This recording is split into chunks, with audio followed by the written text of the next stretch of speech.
Good Morning America, rare California tornado touching down north of Santa Cruz. Oh my God. Cars and trucks littering the streets with debris, knocking out power to thousands of residents and injuring at least 5 people. What's ahead in the forecast? Mystery drones. New York's Stewart Airport slowing traffic over multiple reported sightings. A New Jersey sheriff's deputy counting 50 drones coming from over the ocean. And sightings near a naval weapons station. Look at it. The latest on the search for answers. Back to New York. Word the CEO murder suspect, Luigi Mangione, may waive his right to extradition as he hires a high-profile defense attorney, and we learn more about how prosecutors are building their case. Syria's future. The U.S. and its partners vowing to support the nation as it rebuilds. We want them to succeed, and we're prepared to help them do so. Plus the latest on the efforts to find missing American Austin Tice. Obesity study. Dr. Sutton looks at what may be behind some slimmed down stats, along with some other health headlines. And Heisman winner Travis Hunter takes home the 2024 trophy. The emotional moments on stage. I look at your oldest son. I did it for you, man. Hunter joining us in our studio this morning, fresh off his big win. Live from ABC News in New York, this is Good Morning America. And Good Morning America, so great to have you with us on a Sunday. How about Travis Hunter there? Very happy young man this morning. I can only imagine how the party went overnight. Right? I'm sure he hasn't slept. Lil Wayne was in the mix. Oh my God. Exactly. I mean, yes. Congratulations to him. He's going to join us live right here in just a bit. Plus, ESPN's coach Herm Edwards is going to join us with a preview of all the action in the NFL in Week 15. Yeah, so we definitely have a little bit of a football theme going on today, all the good stuff. But also in news, President-elect Trump, he was attending the Army-Navy football game yesterday and looking ahead to meetings with House Republicans this week, plus the new drone sightings overnight and the concerns about how close they came to an airport and a naval weapons base. We'll get into all of that in just a bit. Yeah, the mystery continues there, but we do begin here with wild weather. A rare tornado touching down in California near Santa Cruz, flipping cars, downing power lines, and causing injuries. Look at these pictures there. Let's get the latest now from Jacqueline Lee. Jacqueline, good morning. Gio, good morning. That's right. The National Weather Service calling it an EF1 tornado. As you said, this was incredibly rare and caused quite a bit of damage. First responders scrambling to help those injured with the twister caught on camera. Oh my God. Oh my God, no. This morning, several people injured after a rare tornado swept through this town north of Santa Cruz. The EF1 twister touching down in Scotts Valley Shopping District Saturday afternoon, sending debris flying everywhere, flipping cars upside down, knocking down utility poles, leaving thousands without power. This security camera from Bruno's Bar and Grill spotting the tornado as it left a trail of damage for nearly a third of a mile. I was not expecting to do that much damage, especially flip a car. At least 5 people suffering injuries and taken to nearby hospitals. The town's police department calling the damage extensive. These photos taken by officers showing the aftermath along Main Street. We saw the going down, the tornado going down, and then it ended. It was just a blink of eye. The National Weather Service estimating the tornado's peak winds at 90 miles per hour. Tornadoes are unusual in California, the state averaging just 10 per year. The twister coming just hours after the National Weather Service issued its first ever tornado warning for nearby San Francisco. Several of those injured went to nearby trauma centers. Thankfully, no fatalities. And now crews are trying to get the power back on. Whit. All right, Jacqueline, we'll check in with Samara in just a bit, but we do turn now to the growing calls for action about those reported drone sightings over the Northeast. New York's governor adding her voice after sightings forced a temporary shutdown at an international airport, saying this has gone too far. ABC's Phil Lipoff joins us now with more. Phil, good morning. Hey, Whit, good morning. There are 2 real main problems here. First, the sightings continue daily. And then the federal government, according to many local politicians and a lot of residents, still hasn't defined who's flying these drones and why. More questions than answers this morning. Look at it. Frustration building with each new drone sighting across the Northeast. And seems like there's multiple drones all over this airport tonight, man. The FAA forced to slow traffic at Stewart International Airport Friday night north of New York City because of multiple reports of drone sightings in the area. Overnight, Mayor Eric Adams saying his team is taking the reports of drones in the region seriously. We're going to have an immediate response. We're getting ready to check. We're getting ready to look into some new innovative ways of, if need be, to take down drones with the proper permission from the FAA. And New York's Governor Kathy Hochul saying this has gone too far, demanding that the Biden administration step in by directing additional federal law enforcement to New York and the surrounding area. In Ocean County, New Jersey, the Sheriff's Department launching its own industrial drone after numerous reports of sightings in the area.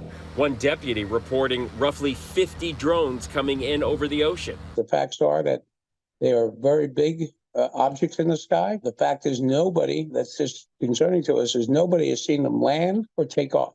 Reports of drones flying near a naval weapons station in New Jersey as well.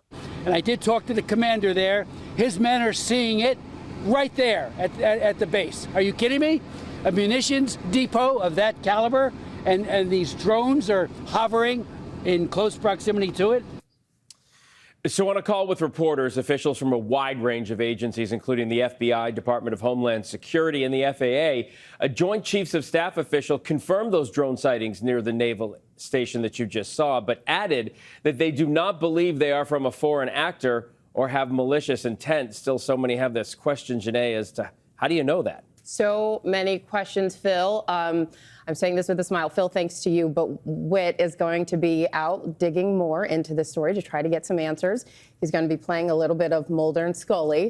Right. But no, you are going to be getting to the files. Yes, because so many people are talking about it, so it's a big deal. We'll be with local officials guiding us along, and we'll have an open mind. We'll see what we find. Absolutely. Looking forward to that. Now to the new developments in the CEO murder investigation. Suspect Luigi Mangione hiring a high-profile New York defense lawyer and could waive extradition this week. ABC's Ike Ajachi has more. Ike, good morning. Good morning, Janae. According to Manhattan District Attorney Alvin Bragg, Luigi Mangione, the prime suspect in the killing of United Healthcare CEO Brian Thompson, may have his right to an extradition waived and could be in a New York City court as early as Tuesday.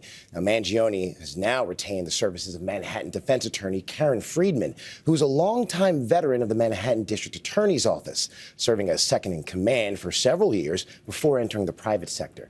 Now, she'll have her hands full as prosecutors are working to transfer him from Pennsylvania to face a murder charge. This, as police say, his 3D printed gun matched the 3 shell casings found at the crime scene in Manhattan. Also, they say his fingerprints match the ones investigators found on items near the scene. And now, ABC, learning the NYPD and FBI spoke with Mangione's mother one day before he was arrested. That conversation following a tip the FBI received from San Francisco, where Mangione's mother had filed a missing persons report about her son. Now, law enforcement also now responding to continued threats against healthcare industry executives. United Healthcare erecting a fence around its Minnesota headquarters. Now, all eyes on what comes next for Mangione. He could be right here in New York City in as little as 2 days. Guys? So many watching that, Ike. All right, thank you so much. Now to Washington, members of Congress with a busy week ahead, their last week in session. Speaker of the House Mike Johnson with President-elect Trump at the Army-Navy game overnight. ABC's Mary Alice Parks is following it all. Good morning, Mary Alice. Yeah, Gio, good morning. Oh, to be a fly on the wall, there were a number of Trump cabinet nominees and Washington leaders who were huddled there with the president-elect to watch the big game. President-elect Trump was greeted by the crowd at the Army-Navy game with a fist pump and a wave. Look, he saluted during the national anthem. Vice President-elect J.D. Vance and Speaker of the House Mike Johnson also by his side. Trump staff posted this photo of the president-elect meeting with General Charles Brown. That's the current chairman of the Joint Chiefs of Staff. Big questions remain about whether he will keep his job. Another guest invited to be in the president's box, Daniel Penny, a Marine Corps veteran who was acquitted just last week of criminally negligent homicide in the chokehold death of Jordan Neely on the New York City subway. That case, of course, sparking national debate. To some, Penny seen as a hero. To others, a white vigilante who choked a black man to death. Now, Trump's embattled nominee for Secretary of Defense, Pete Hegseth, a former a former Army National Guard officer seen there with Vance. Hegseth has been meeting with Vance's Senate colleagues, trying to secure support, still facing those allegations about sexual misconduct and financial mismanagement, all of which he denies. Florida Governor Ron DeSantis, a Navy veteran, also in the stand Saturday, rumored to be also waiting in the wings. He's on the short list to potentially replace Hegseth if his nomination does fall apart. Now, we expect more of Trump's nominees to be back on Capitol Hill this week, and it is such a big week for Congress. Their last week in session, and they have to pass at least a short-term spending bill to avoid a government shutdown. Gio. Mary Alice Parks, thank you so much for that. Tune into This Week later this morning. George has the very latest on the reported drone sightings on the East Coast with Homeland Security Secretary Alejandro Mayorkas. Plus, George interviews Republican Senator Eric Schmidt of Missouri and Democratic Senator Adam Schiff of California on the latest in the Trump transition. All of that coming up on ABC's This Week. Whit? Gio, overseas now to Syria, and word that U.S. diplomats have been in direct contact with a rebel group that led the overthrow of the Assad regime. That group, known as HTS, once linked to al-Qaeda and is still considered a terrorist organization by the U.S. ABC's James Longman is joining us from Damascus. James, good morning. Good morning. The U.S. has now made direct contact with Hayat Tahrir al-Sham. It is specifically concerning the missing American Austin Tice, but it might be the beginning of this group, currently listed as a terror organization, being accepted into the international fold. This morning, as the work to rebuild Syria begins, the U.S. and its partners vowing to support its transition to a new post-Assad era. Our message to the Syrian people is this: we want them to succeed, and we're prepared to help them do so. Speaking from Jordan with a group of international diplomats, Secretary of State Antony Blinken also promised the U.S. is still trying to find Austin Tice, the American journalist who went missing in Syria nearly 12 years ago.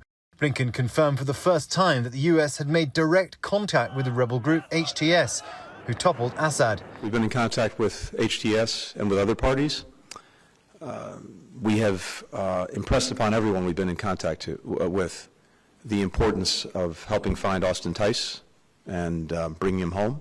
It comes after another missing American, Travis Timmerman, was just found in Syria this week. The U.S. military flew him out to Jordan Friday. Events in Syria are redrawing the regional map. Turkey and the Gulf states now jockeying for influence. Iran, Hezbollah and Russia pushed out. And after decades in the country, Russia is pulling back its military presence.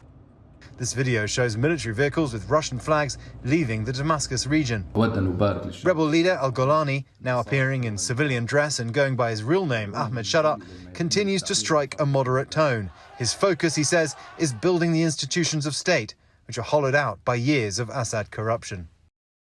Now, I'm at a monastery just outside Damascus. This is Sednaya Monastery, one of the oldest Christian communities in the world. Parts of this building date back some 1,500 years. There is so much history here.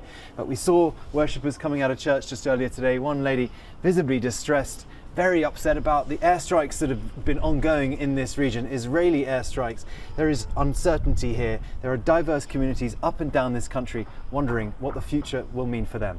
Janae? So much uncertainty. Our thanks to James there. Staying overseas now to the political upheaval in South Korea as President Yoon Suk-yeol is impeached after his disastrous attempt to declare martial law last week. Let's get the latest now from ABC's Patrick Reevell. Patrick, good morning to you. Good morning, Janae. Yeah, thousands celebrated on the streets in South Korea's capital, Seoul, after its parliament voted to impeach President Yoon Suk-yeol over that failed coup. Lawmakers voted yesterday that Yoon had committed insurrection when he sent troops to the National Assembly during his brief attempt to declare martial law last week. He becomes the third South Korean president to be impeached in the past 2 decades. The Constitutional Court now has up to 6 months to rule whether to uphold the impeachment. Yoon is also facing a criminal investigation.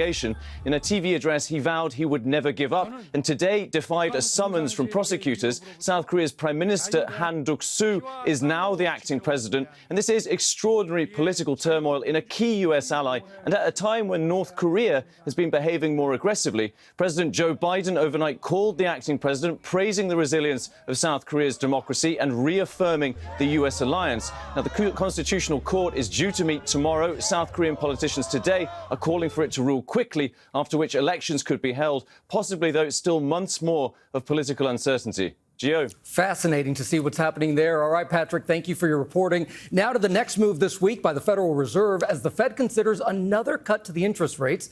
ABC's Jay O'Brien joins us now with a look at what this could mean for so many of us. Good morning, Jay. Yeah, Gio, good morning. All eyes on the Fed this week, widely expected to cut interest rates for the third time this year, but the overall impacts on your wallet are mixed. Most economists are expecting another quarter-point cut, which would bring the Fed's benchmark rate down to a range of 4.25 to 4.5%, impacting everything from mortgages to credit cards to car loans.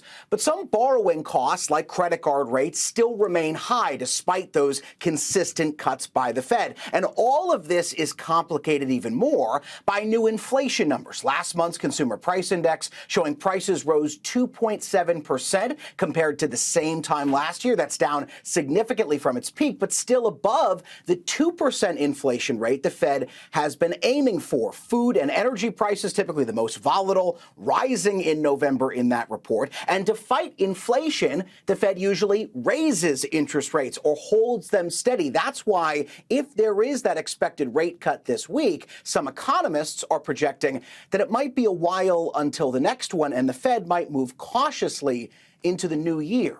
Gia. All right, a lot of people looking at that. You know, I tell you, whatever it is he's talking about, Jay O'Brien always knows it. Always. It makes it easy to understand. Always. Thank you, Thank Jay. you, Jay. Look at Jay smiling because he knows it's true. I was about to leave the room. Thank you very much. Thank you. You deserve your flowers too, Jay. Thank you. All right. We feeling good today? Yeah, we are, and we have a very special guest right now because we're turning to the Heisman Trophy, which was awarded overnight. For the nation's top college football player of 2024, Colorado wide receiver Travis Hunter, who, of course, also plays defense, making him the first two-way player since 1997 to win the prize. Travis Hunter joining us right now this morning, live in the studio. Congratulations, by the way. Yes, sir. We've got the hardware there. How was Good the morning. It's you guys, this is so cool. Did you even sleep last night? Like, how was the party overnight? I got some sleep. You know, probably like two hours. 2 hours. That's all you need. Well, you look fresh as a daisy this morning. Yes, sir. But first, let me ask you, because you said this was something you never dreamed of, and then you had this moment. You get to hoist that. It's a big trophy, by the way, to see it in person. What did it feel like to hear your name called and grab the trophy for the first time? For a moment, you know, you see me like delay. You know, I didn't think it was real. You know, I took my time, you know, thanking God first before I got up and thought anyone was thankful for anyone else. So it definitely felt great being able to pick it up. You know, I didn't want to touch it the whole week I was here. So I let them know the only one I'm going to touch is going to be the only one I bring home. And hopefully and thankful it was this one. Oh, man. And I have to tell you, Travis, that we have been, all of us, but especially Whit and I, have been huge Colorado fans since Prime went there. You followed him to Jackson State. You followed him to Colorado. You had a tearful moment with your coach, Deion Sanders, last night. You're kind of like another one of his sons. What has he meant to you? He meant a lot to me. You know, he helped me out in a good amount of ways. You know, he's more than a coach to me, and I try to tell people that he's going to be more than a coach when you get there. You got to understand, you got to go through those hard times to figure out who's there with you, and he's always been there. Travis, can we talk about your dad? Because you got so emotional talking about him, giving him this shout out. He must have been so influential for you. Yes. Why? How? I mean, I looked up to my dad. You know, he was the guy I looked up to when I wanted to play football when I was little. You know, going to his little league football that he used to play and seeing him make touchdowns and go out there and just be reckless and dominant on the field. I just had to, you know, show everybody what I can do. Where it comes from my family, and I was just thankful and happy to be his first son, you know, his oldest son, to go out there and show the world that we got more to come after me. So proud. Yeah. He's so you proud. You said reckless and dominant on the field. That's a young lingo. Reckless and dominant, you certainly do. Let's look ahead now, because, I mean, next year is going to be a big year for you. You've got the draft coming up. You're projected to be the #1 pick. You're engaged to be married around the same time. Congratulations on that. So what's next for you in 2025? I still don't know yet. So hopefully, you know, we get to see it coming up soon. You know, it's about a month away to see everything come out and see how it plays. But I'm just thankful to be where I am right now, and I'm going to keep my feet where they at right now. Travis, what does it mean to you to remember who you are, where you come from, who has always been there for you? How is it important for you to carry that through with you to this next stage of life? It means a lot, still having that grind to go out and show everyone what I can do and show myself, most importantly, that how much the sport can do for me and how much I can do for the sport and how much I love the sport. Growing up from, Boynton Beach, Florida, West Palm Beach, Florida, it's tough, but I'm great and thankful to be able to come out and be one of the ones on top. See, I know you brought that South Florida energy. Where are you keeping that? Where I'm keeping this? Yeah. Oh, with me. Yeah. At all times. He's not letting it go. There you go. Travis, thank you so much for coming in. You for coming in. Exactly. Thank you so much. Huge congratulations, everything. It's still coming up here on GMA. Promising news on obesity rates. Dr. Sutton joins us live. Also, GMA going comparison shopping, looking for bargains for the holidays, what we found at the discount store. And NFL Week 15, ESPN's Coach Herm Edwards analyzes the matchups, including the Seahawks-Packers rivalry. We'll be right back. You're watching GMA on a Saturday. That was news to me. We prepared a story. I prepared a story. We did it. We did it. Right. We did it. I did it. Welcome back to GMA on this Sunday morning. Those are actors Seth Rogen, Billy Eichner voicing their characters Pumbaa and Timon in the upcoming movie Mufasa, The Lion King, which opens in theaters on Friday. We'll be previewing the movie right here on GMA all week. Billy Eichner will be in studio tomorrow, and then Aaron Pierre joins us on Wednesday. Can't wait to see that movie. Yes. And we've seen some clips of it. Yeah. It looks unbelievable. Yeah. The realism, it's really amazing because they're using all this new technology. Yeah. Oh, go ahead. Geek out more. I'm just very excited about Here, borrow my glasses. Let's take a look at some of the other big stories we're following on this Sunday morning. Here happening right now, former House Speaker Nancy Pelosi is said to be on the mend after undergoing hip replacement surgery following a fall while on a trip to Luxembourg. The 84-year-old thanking the staff at Germany's Landstuhl Army Base, where she underwent the procedure. Pelosi was in Europe with a congressional delegation to mark the 80th anniversary of the Battle of the Bulge. Also, right now, actor Jamie Foxx is recovering after receiving stitches to his mouth. Beverly Hills police responding to a call on Friday night about an altercation at the restaurant where the Oscar winner was celebrating his birthday. They say he was hit in the face with a glass. Authorities are now investigating. And six-time Super Bowl winning head coach Bill Belichick was officially introduced as the new head coach of the University of North Carolina Tar Heels during Saturday's UNC basketball game against LaSalle. Belichick spent a few of his earliest years in Chapel Hill, and his father was an assistant coach for the Tar Heels back in the 1950s. Pretty cool to have a legendary coach. Yeah. All right. And we're going to start this half hour here with a look at some of the medical news making headlines. So joining us is ABC News medical correspondent Dr. Darian Sutton. Welcome back. Good morning, Doctor. Glad to be here. Yeah, so obesity rates in the U.S. are seeing the first drop in a decade. How much of this is contributed to the weight loss drugs that we've been seeing? I think a significant amount. For the first time in 10 years that it's been studied, America is getting thinner. So this study was championed by Dr. John Brownstein. He's an ABC medical contributor, a chief innovation officer at Boston Children's, and he led this study. Over 15 million participants, over 50 million BMI measurements to look at just how much weight America has gained or lost. And what they saw between 2013 and 2022 was an increase, which we've seen historically in terms of BMI. But in 2022, we saw a stabilization in the average weight of the average American. And then in 2023, for the first time, we saw a drop. Now, it was only about 0.5% or 0.5%, which might not seem like a lot, but those modest decreases yield measurable benefits in terms of health benefits. Even slight decreases in weight decrease the risk of diabetes, cardiovascular disease, and other obesity-related health conditions, and it might even offset the more than $170 billion spent on obesity-related health conditions. And if we just reverse that trend, imagine the drop in healthcare costs across the country, too. Yeah, So hopefully. And as we study more and more in terms of weight loss medications, we likely will see benefits in terms of that. And to answer your second part of that question, we do assume that this could very much be associated with GLP-1 medications, the active ingredients in Ozempic, Wegovy, because we've also seen between 2019 and 2023 a 700% increase in terms of weight loss medication prescriptions. So it's certainly connected. It's almost like a cure. It almost is. And of course, as we always say, keeping a critical eye on the possibility of risk is still important. Of course. Okay, so another study looked at emergency C-sections and how they may increase the risks involving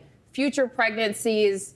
We have covered this lots. It is very unfortunate, the C-section rate in this country.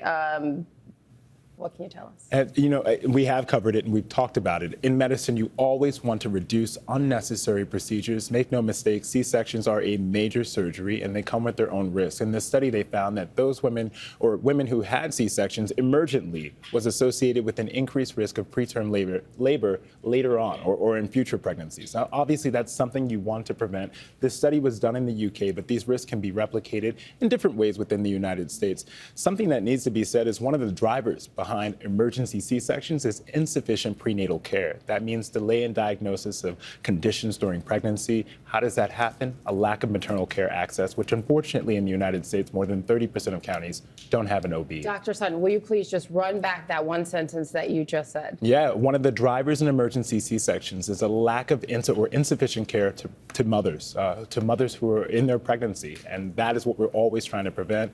Unfortunately, that's an ongoing crisis that the incoming administration will require attention for. There you go. All right. Thank you very much, Of Dr. course. Sutton. And as Americans search out the best gifts for friends and family for the holidays, you guys are listening, I hope. You're also keeping an eye on the bottom line. So Becky Worley checked out the ways to save at discount stores. 'Tis the season to save a buck. And good news, it's not too late. And the branded product offered by a TJ Maxx or Ross Stores or Burlington is really a great way to stretch your money. And while continued inflation has hampered sales at department chains, industry analysts say the discounted inventory at these stores can be a great buy. Off-price retailers will typically mark that 20 to 60% discount versus the out-the-door price at other retailers like department stores. But what kind of products are we talking about? Consumer shopping team, assemble. I checked out TJ Maxx, Burlington, and Ross in California, while my producer Sarah went to the same stores in New Jersey. We found deals on kitchenware, beauty gadgets, and real savings on holiday decor, and real savings on wrapping paper. 75 square feet of gift wrap for $6.99. But let's talk gifts.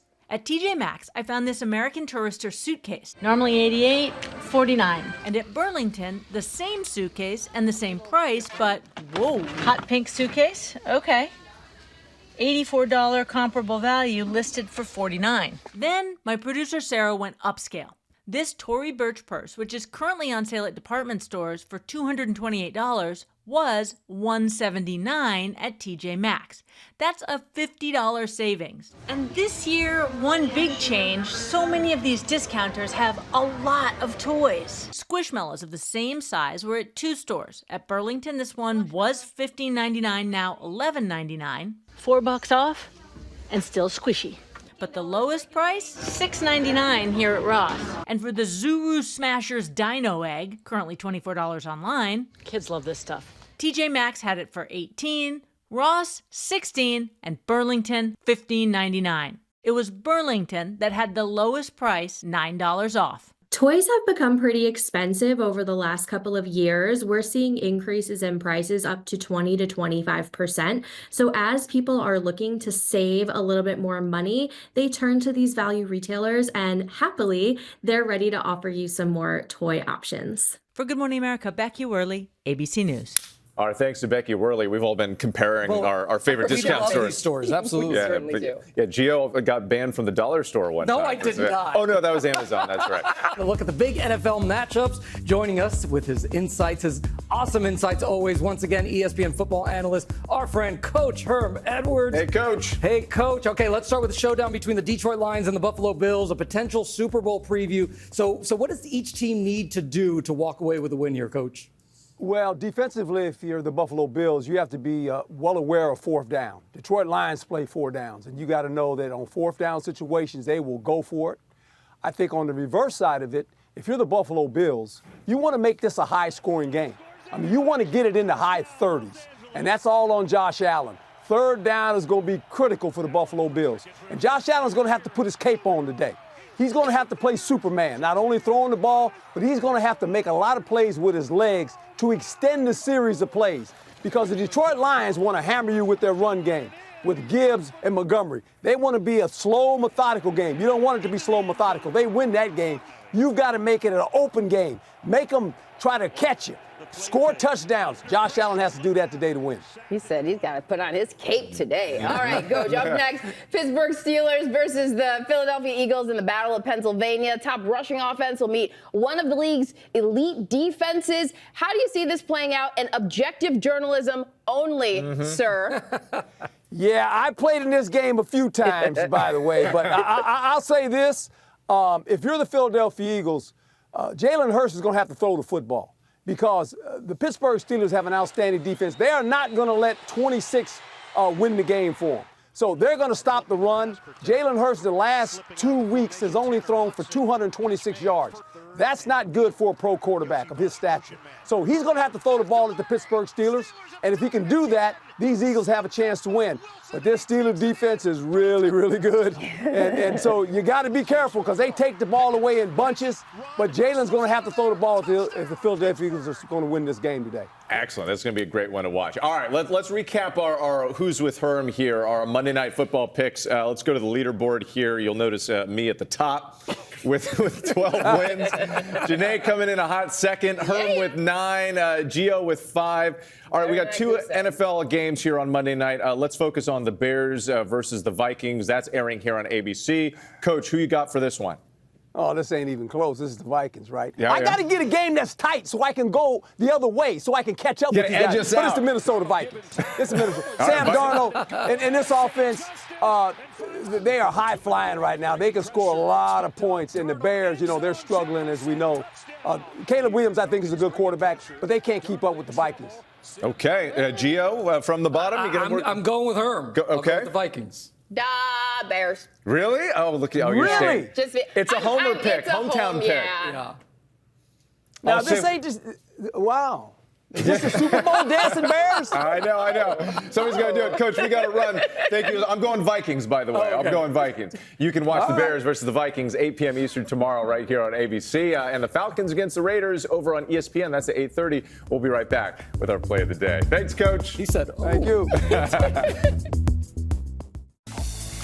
We are back now with our play of the day, and it is a very, very special one. It is a huge thank you to a lifelong ABCer, Tony Barrett, retiring after more than 4 decades? 3 decades. 3 decades. 3 plus, right? 3 plus, yeah. Amazing. Tony, congratulations. Calm, collected, poised, and patient from the control room with all of us. We couldn't do it without you. Look at these graphics just for him, a legend, and so many are wishing him well. Take a look at this. Big congratulations to one of the people behind the controlled chaos of Good Morning America, director Tony Barrett. Yeah. Tony Barrett, you are retiring. Congratulations. You were the wizard behind the curtain. You had our backs, and you made us look good. Congratulations, Tony, from all of us here at World News Tonight. Wishing you all the best on your retirement after more than 40 years here at ABC News.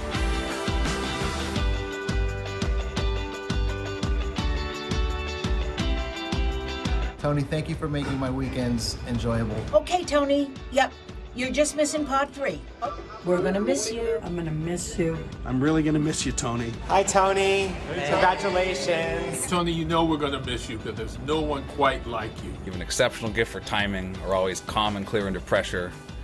It's not often you can have a friend that's joyful at 3 in the morning. I just want to say the outpouring of love and affection throughout this building and afar was simply phenomenal. I just want to thank you for all of your guidance, your support, and your dedication that you poured into me, a young guy who was in well over his head.